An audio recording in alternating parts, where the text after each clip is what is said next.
Hello and पखार रागले to all of you. मैं हूँ फ़खर यूसुफ़ज़ई और आप देख रहे हैं मेरा यूट्यूब चैनल। आज बात करेंगे 2 बड़ी इम्पोर्टेंट ख़बरें हैं। एक पाकिस्तान के हवाले से है, दूसरी ख़बर जो है वो हिंदुस्तान के हवाले से है। ख़बरें हैं क्या, पाकिस्तान आईएमएफ के साथ बात करता रहा। ऑलमोस्ट 7 से 8 महीने ये बातचीत जारी रही, लेकिन वो पैसे जो हमें चाहिए थे या हम वो मुआहदा या एग्रीमेंट करना चाहते थे, वो हो नहीं पाया और फाइनली अब ये फैसला कर दिया गया कि जी उस बात को ही दफनाया जाए। ये फैसला पाकिस्तान ने अकेले ही कर दिया क्योंकि आईएमएफ सिर्फ डिमांडें रख रहा था और कुछ दे नहीं रहा था। दूसरी खबर बॉर्डर के उस पार से, और बॉर्डर के उस पार से क्या खबर है, वो भी बड़ी अहम खबर है। और वो ये है कि इंडिया टॉप 3 पोजीशन पे आ सकता है in the world economy bye 2027 in terms of the absolute GDP. और ये कौन कह रहा है? ये मैं नहीं कह रहा हूँ, ये कह रहे हैं मॉर्गन स्टैनले, इंडिया के जो एमडी है। ये उनका कहना है कि ऐसा मुमकिन है और इसके पीछे वजूहात क्या है वो मैं आपको बताता हूँ। Prime minister of India Narendra Modi साहब के हवाले से कि उनकी जो गवर्नमेंट ने जो लास्ट 9 ईयर्स वैसे हुए, लेकिन 10 ईयर्स में वो इस लेवल पे पहुंच सकते हैं कि इन चीज़ों को मज़ीद बेहतर कर लेंगे।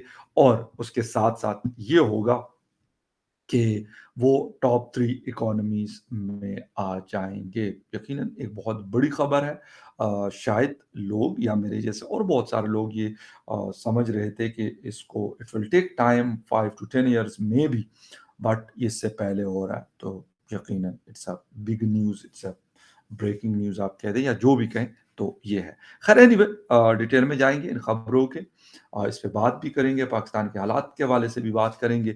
और उस तफ़सील में जाने से पहले आपसे रिक्वेस्ट भी करेंगे कि जिन-जिन लोगों ने मेरे चैनल को सब्सक्राइब नहीं किया, प्लीज़ चैनल को सब्सक्राइब करना, बेल और लाइक का बटन दबाना ना भूलें।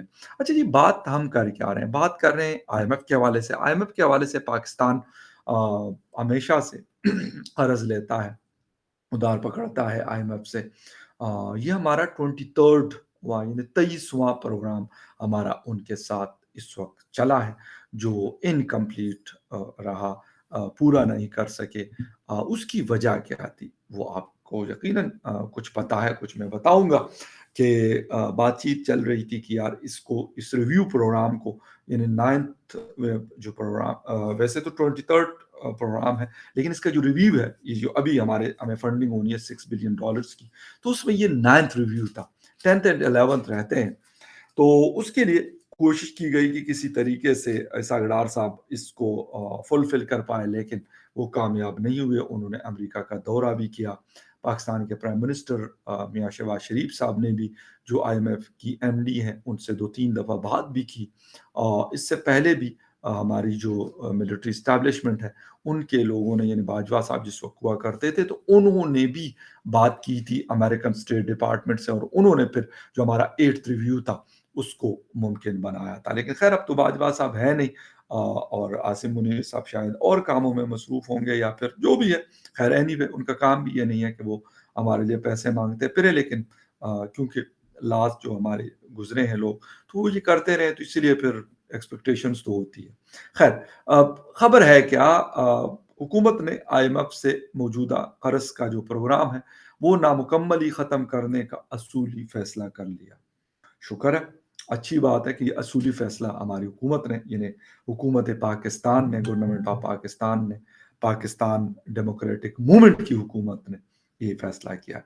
ख़ैर, मौजूदा प्रोग्राम 30 जून को ख़त्म हो रहा है। इसका $2 अरब से ज़्यादा का कर्ज़ मिलना बाकी है। $1 अरब कर्ज़ के लिए, लोन के लिए मुज़ाकरात मुकम्मल हो चुके हैं, लेकिन स्टाफ लेवल जो एग्रीमेंट है, वो नहीं हो रहा। अगर स्टाफ लेवल एग्रीमेंट हो भी जाए, तो 10वें और 11वें जो लेवल जो रिव्यू प्रोग्राम है, उसके लिए मज़ीद फिर मुज़ाकरात या डायलॉग्स चलेंगे, तो फिर कहानी आगे जाके बढ़ेगी। ज़राए का कहना है कि 30 जून से पहले 2 जायज़ों के मुज़ाकरात मुकम्मल होना नामुमकिन है। मौजूदा कर्ज़ का जो प्रोग्राम है, 30 जून को ख़त्म हो जाएगा। हुकूमत प्रोग्राम में तोसी नहीं कराएगी। बजट के फौरी बाद अगले प्रोग्राम के लिए आईएमएफ से मुज़ाकरात शुरू किए जाएँगे।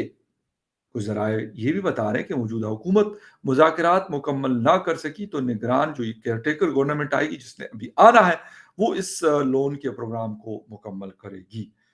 अच्छा। माशी टीम आईएमएफ से नया मुआहदा या नया एग्रीमेंट करने की तैयारियां शुरू कर ली है। जो नया लोन का एग्रीमेंट है मौजूदा प्रोग्राम से ज़्यादा सख्त होगा, उसकी वजह क्या है वो मैं आपको बताता हूँ। और वो ये है कि हमने अगर एट रिव्यू के लिए चीज़ों को पूरा नहीं किया, जो उन्होंने अच्छी खासी सख्ती की, मुख्तलिफ चीज़ें आईएमएफ ने बताई कि भाई आप इन चीज़ों को पूरा करें। अगर करेंगे तो जब हम पूरा कर लेते थे एक को तो फिर नई कोई कंडीशन आ जाती थी, फिर हम उसमें लग जाते थे। फिर उसमें 15-20 दिन, महीना गुजरता था, फिर हम कहते थे चलो जी वो भी पूरा हो गया। उन्होंने कहा अच्छा ठीक है, वो उन्होंने पहले से सोच रखा होता था या उस दौरान वो सोच भी लेते थे। 1 डेढ़ महीना अच्छा खासा टाइम होता है, तो नई कोई चीज़ निकाल के हमारे सामने टेबल पे रख देते थे, तो फिर हमारी चीखें निकलती थी। खैर एनीवे सिलसिला चलता रहा और आखिरकार इसका जो एंड है, एंड ऑफ द स्टोरी ये हुआ है कि फिर हुकूमत ने ही खत्म करना, हालाँकि ये प्रोग्राम आईएमएफ ने खत्म करना था, लेकिन उन्होंने कंडीशन लगा-लगा के हमारी चीखें निकलवा दी और एंड में जाके उन्होंने कहा कि चलो जी खुद ये अपना ये जो हमारे से रिश्ता है, इसको ये इस बंधन को तोड़ देंगे। और दूसरी तरफ फिर गवर्नमेंट ने लास्ट यानी 15 डेज़ में 2 दफ़ा पेट्रोलियम जो प्राइसेज़ है, उसके अंदर कमी लाए हैं वो लोग।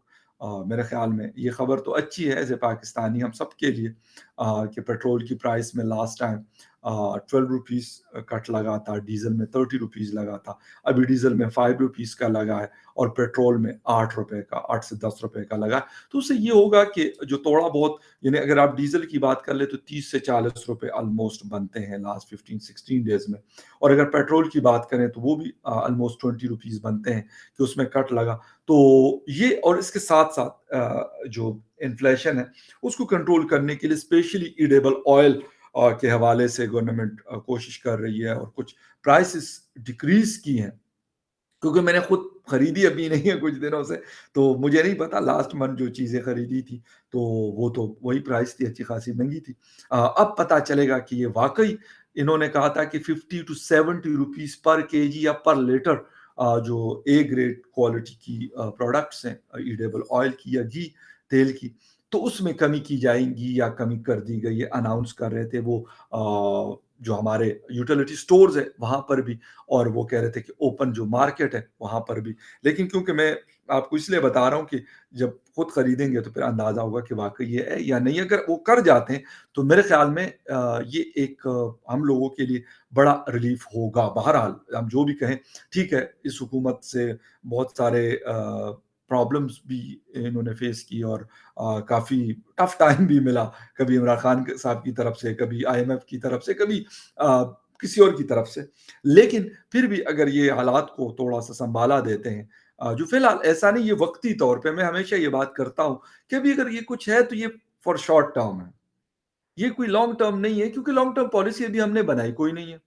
क्या हम कहें कि यार आईएमएफ के साथ अगर हमने करना भी है 23rd या 24th प्रोग्राम हमने करना भी है, लेकिन व्हाट विल बी नेक्स्ट? ये असल मुद्दा होता है जिसकी वजह से हम फँस जाते हैं। हम ये सोचते नहीं है कि हमने इस मसले से कैसे निकलना है जिस तरह दुनिया की बहुत सारी कंट्रीज़ हैं उन्होंने भी आईएमएफ से लोन्स लिए, लेकिन उसको फिर उनको लगा कि यार ये एक बड़ा महँगा सौदा है, इसको ख़त्म करना है किसी तरीके से, इससे हमने निकलना है। वो लोग निकल गए। लेकिन हम इस तरह के लॉन्ग टर्म पॉलिसी तो हमारी कभी होती नहीं है, हमारी बड़ी शॉर्ट टर्म पॉलिसी होती है। कैसी होती है कि किसी की अगर गवर्नमेंट आती है, वो तो 5 साल पूरे नहीं करती। प्राइम मिनिस्टर हमारे आज तक हमारी हिस्ट्री रही है 1947 से 2023 तक कोई भी प्राइम मिनिस्टर हमारे अपने 5 इयर्स का जो टर्म होता है उनका, वो पूरा नहीं कर सकता। तो फिर वो हुकूमत यकीनन एक इंस्टेबिलिटी का शिकार होती है और उनका जो फ़ोकस होता है, वो भी उस तरीके से नहीं रहा, किसी भी हुकूमत की अगर बात की जाए। उससे मसले ये होते हैं कि वो फिर वो पॉलिसीज़ अगर होती भी हैं, वो आधे में रह जाती है। इसी तरीके से इकोनॉमिक पॉलिसीज़ भी आपको एक लॉन्ग टर्म पॉलिसी बनानी होती है, एक मीडियम प्लान करना होता है, एक शॉर्ट टर्म पॉलिसी बनानी होती है और उसके ऊपर अलग-अलग से तरीकों से फिर आपने उसके ऊपर अमल दरामद करना होता है। तब जाके 10 साल के बाद या 15 साल के बाद फिर आपको लगता है कि हाँ यार कुछ ना कुछ अब इसमें से निकलना शुरू हुआ है, कुछ बेहतरी नज़र आना शुरू हुई है, लेकिन हमने ऐसा कुछ भी नहीं किया। हम कहते हैं आईएमएफ से लेके वर्ल्ड बैंक को दे दो, वर्ल्ड बैंक से लेके चीन को दे दो, चीन से लेके सऊदी अरेबिया को दे दो, सऊदी अरेबिया से लेके दुबई को दे दो, यूएई को दे दो या किसी और को दे दो। तो ये इसकी टोपी उसके सर वाली जो पॉलिसी हमारी रही है, इसने हमें नुकसान दिया है। और हम कभी सही बात अगर की जाए, तो हमने अपने पाँव के ऊपर खड़े होने की कभी कोशिश भी नहीं की या उसकी तरफ जाने की भी कोशिश नहीं। हम कहते हैं यार ठीक है, काम आज चल रहा है तो कल देखी जाएगी। और जब कल देखी जाएगी तो फिर कल का ये होता है जो अभी आईएमएफ ने हमें इस जो 9th रिव्यू था, इसमें जो हमारी चीखें निकलवाई है। खैर आगे आईएमएफ के हवाले से क्या खबरें हैं कि जो नया लोन है उसके हवाले से जो प्रोग्राम है वो ज़्यादा सख्त होगा। वो मैंने आपको रीज़न्स बता दिए हैं कि पेट्रोल और ये सारी चीज़ें जब कट डाउन किया गया, तो यकीनन ये फिर हमारे से ये सारी चीज़ें निकलनी है। अब 2 महीने बाद निकलती है, 3 महीने बाद निकलती है या जल्दी, लेकिन ये जो तलवार है ये हमारे सरों पे लटक रही है। खैर नया बेल आउट प्रोग्राम जो है वो 3 साल से ज़ायद का होना है। पाकिस्तान को सितंबर में नए लोन की बड़ी सख्त ज़रूरत होगी, क्योंकि अगर नहीं लेता, क्योंकि जो नेक्स्ट फाइनेंशियल ईयर है, वहाँ पर हमें 24 बिलियन यूएस डॉलर्स ये हमें पे बैक करना है। यकीनन इसके लिए हमें कुछ ना कुछ प्लान करना पड़ेगा और आईएमएफ ही हमारे पास एक शायद सबसे बड़ा सॉल्यूशन नज़र आता है। दिसंबर तक पाकिस्तान को मज़ीद 9 से 11 अरब डॉलर की जो गैर मुल्की कर्ज़ है, उसकी अदायगियाँ करनी होंगी। तो ये वो सारी चीज़ें हैं जिसकी वजह से पाकिस्तान एक अजीब किस्म के गन चक्कर में फँसा रहता है और फाइनली उसका जो जो तकलीफ है, जो परेशानी है, वो वहाँ की जो पॉपुलेशन है, जो जनता है, जो अवाम है, उनको भुगतनी पड़ती है फिर मुख्तलिफ सूरतों में। बिजली है, गैस गैस महँगी है, बिजली महँगी है, पेट्रोल महँगा है या बाकी जो टैक्सेशन है, जिसका एक निज़ाम आईएमएफ शायद उसके ऊपर भी कोशिश करता रहा। लेकिन क्योंकि हमने इलेक्शन में भी जाना होता है, पॉलिटिकल पार्टीज़ ने अपना वोट बैंक भी खराब नहीं करना होता, तो वो कहते हैं यार हम ऐसे फैसले क्यों करें। और अभी क्योंकि इलेक्शन बिल्कुल सर के ऊपर है, तो इस अगडार साहब ने शायद इसमें आफियत समझी, बेहतरी समझी कि भाई अगर अभी हम ये मुआहदा करते हैं तो फिर उनकी कंडीशंस तो जो मजीद है उसको भी पूरा करना पड़ेगा। तो बजाय इसके कि हम ये पूरे करते हैं और फिर जब अवाम के पास हम जाए और वो हमें जूते मारें, तो इससे बेहतर है कि रिलीफ देना शुरू कर दो। ये जून का महीना भी रिलीफ दे दो, जुलाई का महीना भी रिलीफ दे दो। फिर अगस्त, सितंबर, अक्टूबर में अगर केयरटेकर गवर्नमेंट आती है और नवंबर में या अक्टूबर एंड में इलेक्शन होना होता है, तो कम से कम ये जलसों में जाके कहेंगे भाई देखो हमें तो बुरे हालात मिले थे लेकिन हमने फिर भी आपको इतना रिलीफ दिया, ये चीज़ें हमने आपके लिए की। ये लोड शेडिंग को भी कोशिश करेंगे कि बेशक आर्टिफिशियल तरीके से कंट्रोल होगी, ये कोई परमानेंट सॉल्यूशन फिलहाल नहीं है, बट ये करेंगे क्योंकि गर्मियों में सबसे ज़्यादा क्राइसिस होती है इलेक्ट्रिसिटी की, डिमांड बढ़ जाती है, वैसे भी हमारा सिस्टम भी काफ़ी बोसीदा है, पुराना है, जिसकी वजह से फिर और बहुत सारे प्रॉब्लम्स देखने पड़ते हैं। तो ये चीज़ें सारी ये कोशिश करेंगे कि ये उसको फुलफ़िल करें और अभी क्योंकि आईएमएफ का जो इनके साथ एग्रीमेंट है, वो मेरे ख़्याल इस हुकूमत को स्पेशली शहबाज़ शरीफ साहब और उनकी पार्टी को उनके फ़ेवर में तो बिल्कुल भी नहीं है। हाँ, बिलावल साहब है, बिलावल साहब ने वैसे ही जलसे-वलसे शुरू कर लिए हैं। वो जाते हैं और वो कहते हैं भई मैं तो फॉरेन मिनिस्टर था, मेरी तो इकोनॉमी से कोई ताल्लुक नहीं था, प्लानिंग की मिनिस्ट्री भी उनके पास नहीं है, एनर्जी की भी नहीं है। ये सारी मिनिस्ट्रीज़ जो हैं ये पीएमएलएन के पास है। प्राइम मिनिस्टर भी उनका है। तो गाली अगर डायरेक्टली जाती है तो फॉरेन मिनिस्टर को तो आज तक किसी ने मतलब ऐसा कोई ख़ास गाली-वाली दी नहीं होती। कहते हैं यार उसका तो काम ही और है। तो ये एक बड़ा मुश्किल सिचुएशन में ख़ैर ये हुकूमत है स्पेशली प्राइम मिनिस्टर या फिर पीएमएलएन। तो मेरे ख़्याल से अगडार साहब को क्योंकि मियाँ नवाज़ शरीफ साहब बड़े कॉन्फिडेंट थे उनके ऊपर और इसीलिए भिजवाया था कि भई आप जाके थोड़े-से हालात को जिसे कहते हैं कि थोड़ा-सा ठहराव लेके आएँ, थोड़े से जो जज़्बात हैं उनको ठंडा करें। जो लोगों मतलब गुस्से में हैं, वो यकीनन इन्फ्लेशन की वजह से गुस्से में थे या रहे हैं, तो वो थोड़े से ठंडे हो जाएँगे कि भई हाँ यार, ये रिलीफ तो मिल रहा है और ये बात हमारे मीडिया के बहुत सारे ग्रुप्स में ये हो रही है कि भई उन्होंने रिलीफ देना तो शुरू कर दिया, जैसे-तैसे भी किया लेकिन वो कर रहे हैं। और सबसे बड़ी बात कि जो पैसा देना था दूसरे कंट्रीज़ का, अब पता नहीं इन्होंने क्या चक्कर मारा है, क्या चक्कर लगाया लेकिन वो किया है इन्होंने। ठीक है, अब चीन ही वाहिद इस वक़्त हमारी एक जिसे कहते हैं रे ऑफ होप है हमारे लिए कि उनसे हम शायद पैसे पकड़ेंगे और यूएई से भी दोबारा बात हो रही है हमारी। शायद ये भी कुछ मतलब यही दुआ है कि कुछ पैसे डीले कर लें, तो अगर ये कर लेते हैं, तो फिर कम से कम हमारे जो 4-5 महीने, 6 महीने हैं, वो गुज़र जाएँगे, फिर नई हुकूमत आएगी, वो जाने, उनका काम जाने। हमारा ये होता है ना कि जिसने जो आ गया ना, बस कहते हैं ना कि जो बोले वही कुंडी खोले, वही वाली बात है कि जिसकी हुकूमत आई वो फिर जो मर्ज़ी करते, वो किसी से क़र्ज़ पकड़े या कुछ और करे, ये उसका मसला है। बाकी मतलब अपनी-अपनी पॉलिटिक्स करनी होती है। ख़ैर anyway, the second topic is very important as well, और वो है जी, मतलब हम आईएमएफ का रोना रो रहे हैं, $1 अरब, 1.2 अरब डॉलर। आईएमएफ लोन जी $6 अरब का टोटल प्रोग्राम था, 23rd। चीन से $1 अरब, यूएई से $2 अरब, सऊदी अरेबिया से $3 अरब। लेकिन दूसरी तरफ दुनिया ही कुछ और है। दुनिया कुछ और है कैसे? वो ऐसे कि मतलब मैं ये नहीं कहता कि यार इंडिया ने भी एक दफ़ा आई थिंक सो वो लिया था आईएमएफ से, लेकिन वो पहली दफ़ा था और अभी तक वो आखिरी दफ़ा, और मेरा ख़्याल अब वो इस पोज़ीशन में है कि वो उनको लोन दे सकते हैं, आईएमएफ को, वर्ल्ड बैंक को या बाकी दुनिया को, वो लोन नहीं लेते। वो अपना घर चलाते हैं अपने ज़ोर बाज़ू पर, और अपना उगाओ, अपना खाओ वाली पॉलिसी उन्होंने अपनाई हुई है। अब खबरें ये है कि टॉप 5 इकोनॉमीज़ में उनका नाम आज से कुछ महीने पहले 6-7 माह पहले आया था कि टॉप 5 इकोनॉमीज़ में अब इस वक़्त स्टैंड कर रहा है, फॉरेन रिज़र्वायर्स में स्टैंड कर रहा है, और डिफेंस बजट है या फिर बहुत सारी और इंडेक्स होती है, जिसमें 5वें नंबर तक हिंदुस्तान मौजूद है। अब क्या हुआ है, अब उनकी नज़र जो है वो नंबर 4 पे नहीं रही, नंबर 3 पे आई, कि डायरेक्ट हमने जंप करना है, टॉप 3 में आना है, टॉप 5 से टॉप 3 के अंदर।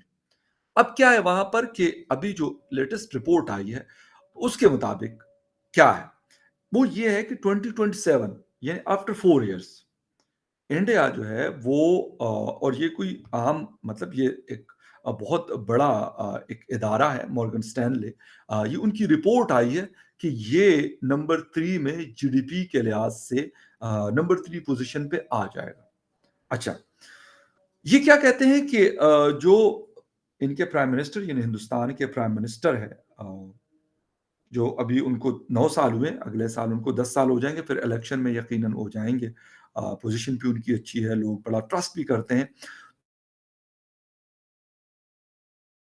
तो ये उन्होंने जो लास्ट 8 टू 9 या 10 इयर्स उनके होंगे, उनके गवर्नमेंट के यानी बीजेपी गवर्नमेंट के as a prime minister Narendra Modi ji के, उसमें उन्होंने ऐसी पॉलिसीज़ लेके आए कि वो कहते हैं कि स पहले भी इंडिया प्रोग्रेस कर रहा था, लेकिन उसको मल्टीप्लायर जो इफ़ेक्ट है ना, वो डाल दिया गया। अगर पहले 2+2 था, तो अब 2 मल्टीप्लाई बाय 2 हो गया। तो ये वाला फ़ॉर्मूला जब लगा है, तो वो प्रोग्रेस जो पहले अगर 4 मतलब उसके प्रोग्रेस का जो रेट था, वो 4 और 5% था, तो उसको 6.3 पे लेके आ गए, लेकिन उसके साथ बाकी चीज़ों को भी साथ उठा लिया। जब बाकी चीज़ों को साथ उठा लिया, तो उससे वो जो ग्रोथ रेट है, वो भी स्पीड अप हुआ, लेकिन इकोनॉमी एक्सपेंड हुई। लोगों का जो लाइफ़स्टाइल है वो बेहतर हुआ। भाई नई एयरलाइन्स क्यों आ रही हैं, इतने बड़े-बड़े जहाज़ क्यों खरीदे जा रहे हैं, उसकी वजह ये है कि उनके पता है कि यार मार्केट में हमारी कैपेसिटी मौजूद है। लोग अवेल करते हैं उस चीज़ों को, एयरलाइन इंडस्ट्री को, चार्टर्ड फ्लाइट्स को, नई-नई रेलवे नेटवर्क्स को। हालाँकि वो कोई ऐसा तो नहीं है कि वो कोई मतलब कम पैसों में जाके ट्रैवल करते हैं, लेकिन लोगों के पास अब पैसा इतना आ गया कि उनका जो लाइफ़ स्टैंडर्ड है वो अप चला गया, ऊपर चला गया। बड़ी-बड़ी ब्रांड्स आके वहाँ पे इन्वेस्ट कर रही है, क्यों? उसकी वजह ये कि उनको पता है कि अगर कोई और मार्केट हमारे पास ना भी रहे दुनिया में, तो हमारे पास ये 1.4 बिलियन या 1.5 बिलियन की जो पॉपुलेशन है, जो ऑलमोस्ट 20 से 25% पॉपुलेशन बनती है टोटल वर्ल्ड की, तो हमारे लिए भी बहुत है। अगर किसी को हम कुछ भी ना दें और इस मार्केट को पूरे को कैप्चर करके रखें, तो this is more than enough. तो ये वाला फ़ॉर्मूला इसने इंडिया को इस लेवल पे लेके आया कि वो 5 पे आया, अब 3 की तरफ है और 3 की तरफ आ जाएगा। बिलीव मी, ये कोई अब कोई मतलब जिसे कहते हैं ifs and buts and without a doubt. उसकी वजह ये है कि सारी जो इंडिकेशंस हैं, वो पॉज़िटिव है उनकी। पॉलिटिकल स्टेबिलिटी आउटस्टैंडिंग है उनके यहाँ, ठीक है? डेमोक्रेसी पहले भी स्ट्रॉन्ग थी, अब मज़ीद स्ट्रॉन्ग हो गई। बाकी जो दुनिया का ट्रस्ट है, वो अगर पहले 10% था, तो अब शायद 110% हो गया। ये वो सारी चीज़ें जिसकी वजह से world leaders, countries, business community, जितने भी लोग हैं, they are keen interested to invest in India. वो चाहते हैं वो एप्पल हो, वो अमेज़न हो, वो कोई और बड़े-बड़े जो ग्रुप्स हैं दुनिया के, जो मतलब ट्रिलियनियर्स हैं, वो लोग ये कोशिश कर रहे हैं कि भई हम वहाँ जाके, क्योंकि कितनी अच्छी मार्केट जहाँ पे ईज़ ऑफ बिज़नेस है, फैसिलिटेट किया जाता है बिज़नेस कम्युनिटी को, उसमें अरब वर्ल्ड के लोग भी, बड़े-बड़े लोग शामिल हैं, वो भी इंटरेस्टेड है और वो धड़ाधड़ वहाँ पे जाके इन्वेस्ट करते हैं। वो यूरोपियंस भी जो है, बड़ी-बड़ी कंपनीज़ जाके वहाँ इन्वेस्ट कर रही है, वो यूएस की बड़ी-बड़ी companies, Japanese companies, Korean companies, सारे के सारे लोग वहाँ पे फोकस्ड हैं। तो यकीनन ये ऐसा नहीं हुआ कि ये इंडिया ने बस उनको कोई जिसे कहते हैं ना सब्ज बाग दिखा दिया, या कोई उनके पास जादू की चड़ी थी उन्होंने घुमा दी और वो सबको उठा के वहां ले ना, उसके पीछे पूरा एक वर्क है, वर्क प्लान है, वर्क आउट है, वो सारा किया गया। तो आज अगर वो कहीं पे खड़े हैं, तो लोग जिसे कहते हैं ना उनको हाथों हाथ लेते हैं, उनकी उन्होंने अपनी वैल्यू बढ़ाई।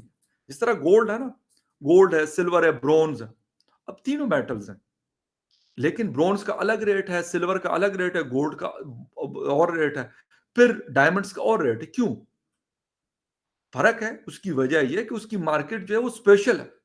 ये सारी चीजें इंडिया और वहां की जो मोदी जी हो या उनकी टीम हो, उन्होंने इसको बनवाया, इसके ऊपर काम किया और वो इस मुमकिन बना इस चीज को कि भाई ये एक रियलिटी है, ये कोई फेक चीज नहीं है, आप ट्रस्ट कर सकते हैं हमारे ऊपर, और लोग करते हैं, उनको सुनते हैं, उनके पीछे खड़े होते हैं, उनके साथ चलने को तरजीह देते हैं। ये सारी चीजें हुई है, तो फिर जाके 2027 में ये जो नंबर 3 है, और मैं कहता हूं कि फिर 2027 के बाद 2030 या 2035 के अंदर, बिलीव मी कि ये फिर 1 और 2 वाली पोजीशन की जंग शुरू हो जाएगी, और हो जाएगी फिर, क्योंकि अमेरिका काफी स्लो डाउन हुआ है।